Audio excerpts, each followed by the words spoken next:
Welcome to Trading Lounge and the Bitcoin report for Tuesday, September 6th. And US markets were closed last night, as you know, and this Bitcoin count here that I've got from the top here, we've got 1 and 2, 1, 2, 3, 4, 5 for the third wave, the fourth wave, and down for the fifth wave here. Now, yeah, there's a couple of different ways to count this, but generally that's the count. Now, also too with this is that if we do get 5 waves down, let's just say we make a new low here, then we need to look at this as wave A here, and then wave B here, and then wave C over here for that. The other count, which is still on the tables as well, is putting this here as wave A here, coming in and putting a wave B in here, and then having a wave C up here. Now, we could view this in different ways. We could view this as an A wave over here, a B wave over here, and then a C wave down here. And this is one of the counts that we've got with the S&P 500, and also we're talking about this with the DAX today as well. So that's a possibility. So we'll need to see it finish off a little bit in here and then move up from there and then move down from that point there. Whichever way you want to look at this, stocks and Bitcoin and equity markets are still in a downtrend, so it's not really a hodling buying time at this particular stage, and you know, it's only a trader's trend, this one here, if it does actually begin. And that would just be in line with the S&P here. So with the S&P here, from the top here, we've got the A wave here, an A, B, and C wave for the B wave, and then down, or we come straight down in this line here. But of course, we don't always come straight down. We'd be looking to count this as 5 waves into the 61.8% area roughly here, and then a rally and then down again. But these are the two pathways that are pretty well sort of fixed in my mind, because now we've got overlapping wave structures between this low and wave A here, so we can't call that wave 1, 2, 3, 4, and 5. So these will be the two pathways, and the Nasdaq is the same as well, of course, and Bitcoin slots into that tech sector at the moment, and that's how that's going to play out. So we can have a look at this in here, and yeah, but you could sort of kind of imagine that the length of wave 1 here, and then the length of wave 3 here, and then the length of wave this length here. So this length here is actually a bit shorter than this wave 1 here. So that means that we could look at wave 4 here, from wave 4 to wave 5 here, being 61.8% of the third wave, because we'd want it shorter. We don't want it, can't be longer. So looking at that point would bring us into the 38% here and bring us around the 7,000 mark here. Just shooting the breeze just lightly here on that note, but that's where that could come down to if this was going to give us 5 waves down here. Okay, so that's the point. If this goes up to here, then we'll also be coming down into this space here as well. You know, will it be 5,000, 10,000 if it follows this?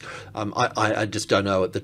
I don't know. I mean, I can do all the sorts of Fibonacci, you know, projections and all the rest of it, but I know that at the end of the day, that it's far better. You know, having a few projections is fine, but you know, nailing yourself to the cross at that point is no point in that. So we'll count the structure either way. So let's just drill in here for a moment and check on this here. And this particular, you know, if yeah, so you know, to call wave 5, to call this wave 5 in just here, it would be a little bit sort of early, I reckon. So we'd have to look at this as wave 1 and 2 in here. The same as the US markets. If this was going to go down from here, you know, and we do have a count for that on the 50k tick here. So it'll be something like this here. So this is the whole trend down here that we call wave A, and A, B, and C here for the B wave, then down for 1 and back for 2, and then down. So that's how that would all play out as well. Do you know what I mean? So we're not finished with this move here just yet. It's a little bit tricky to count in here because we've had You know, we had the first move down, which would have taken out everybody's stops, and then the short covering. Then the Feds had their 2 cents worth, and then the market's really slowed down around the 4,000 here. So it's sticking to that. So we've got a low in here somewhere.